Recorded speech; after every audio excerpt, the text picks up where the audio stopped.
So the building's been done quite poorly. There's no subsoil drainage around it. So new owner wants it done right. Oops. So I've scratched in from that side. A little bit left to go. It's a little rural property. It was a trout farm. We've got to fix it all up. You can see the whole thing's been done reasonably poorly. So we'll make subsoil drain, get it all fixed. Okay YouTube, so now we've got a job here. The building leaks, so the water runs to it. The building's been done reasonably poorly. We've got to put a subsoil drain in it so it catches any of the surface water as well as any of the groundwater to protect the foundations of the building and make sure the building doesn't get wet.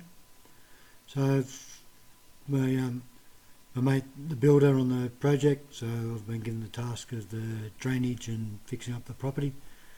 So we've got his little excavator, and we're quite carefully digging beside the building. Of course we don't want to damage the building with the excavator or the groundworks, so reasonably careful, and we're nearly at the extent of the reach of the little excavator. So whenever I place the dirt up above me, I've got to actually push it back so that so there's enough room for me to put the spoil in. So a little bit laborious process. And the ground out here is granite or decomposed granite, so it can be quite hard. So you know, I've in the past had to use the finger on an excavator, as well as hammers, jackhammers, as well as you know, put the small bucket on a little bit later, and I rip into the hard granite. You can see in that photo just at the face of the wall, the sort of light tanny solid stuff is quite hard, and you'll see when I pull a pass through on the bucket here that it's actually quite hard. We've got a fair bit of work at this particular project, so everything unfortunately has been done quite poorly on the site. The old drainage, water supply, everything. I'm a plumber, fortunate or unfortunate. Been a plumber now for coming up to 40 years, 38 or 39 so far. I was a little bit concerned there, and I pulled something out of the ground. I wasn't quite sure what it was, but proved to be nothing, you know, nasty or any other old infrastructure or connected infrastructure. So head carpenter on the job, Mark. Adam, those cigarettes stink. Stop smoking. I put a lot of them, bro. They're nasty. Yeah. Give me a prop. What do you fucking do? You could laminate a bit of timber to the wall, and then put two bird's mouths, top and bottom, straight across 45 degrees. Just a bit of timber, cut a bird's mouth in the top there, nail a bit of timber on there, straight across. Perfect. Half an hour. There's a pier on the outside of the building here that I'm trying to get him to just support while I excavate around and underneath it. He passes us on to one of his other carpenters.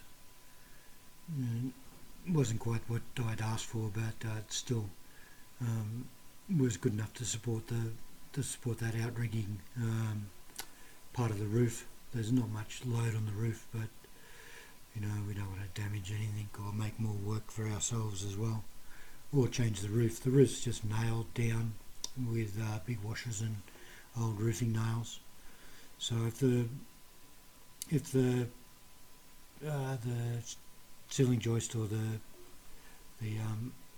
timber changes position, then that will make the nails loose and could make it leak. It's outside the building's internal space, but still, you know, again, we don't want to make any more work. Sasha, he got tasked with the job. We've got a fair few people on the site at the moment. 3 plumbers, including myself, 3 chippies, I think, a couple of labourers, painters as well, and painter decorators, painter finishers. Reasonable sized project for us. I've changed, coming up now, I've changed to the smaller bucket, little 300mm wide bucket or 1 foot wide bucket.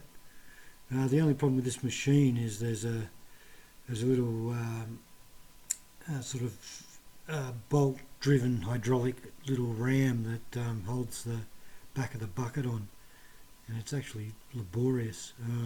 Russell, one of my workers, just happened to be coming past, so I yelled at him to come and take the bucket off. And we had a bit of trouble, so that's about the final depth of my the top part of the trench at that point. So the machine's pointing downhill, and I couldn't actually get the bucket on level ground without, scraping the grass out or doing more damage, and we're trying to not do much more damage, but it's actually a reasonably laborious job to change the buckets, which is painful. I'm sure Cat probably do a quick connect that is an extra, and it would be very much worth the money. Russell's having a bit of trouble. He should have put the timber on edge on the uphill side of the large bucket, but didn't, so he struggled a little bit. We finally get it off. It looks like the LP gas bottle needs a chain on it. It's rocking in the wind. Another thing that I need to put on my list. I've just seen that watching the video.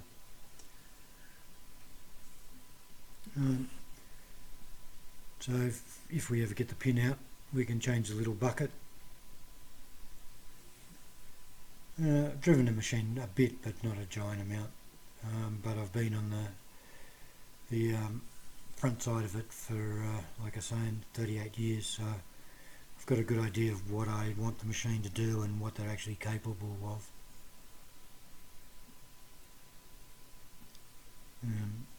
So, and of course we don't want to damage the building, so that's why I've sort of tasked with driving it as well. Just don't quite pick it up on the first go, but I get it now. And then just rock her into position. Then we've got a ratchet spanner. I think being American, it's probably the bolt should be 3/4, but we've got a 19mm spanner, but that's pretty close.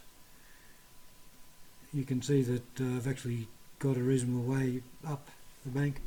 Now I'm just using the little bucket just to scratch up the deco. You see Sasha's little brace there for my little outrigger on the roof, and the outrigger's probably nearly a metre, so just help to protect it. If you like this, I might show the rest of the project. So we're nearly down at the level on that long side of the building, and nearly down to the short side. Thanks for watching. Hope you enjoy it. Hopefully we get a little bit of motorbiking and some skiing videos soon. Thank you. Please subscribe, like, leave a comment if you've used the machine or if you think that I could have done something better. Thank you. Bye now.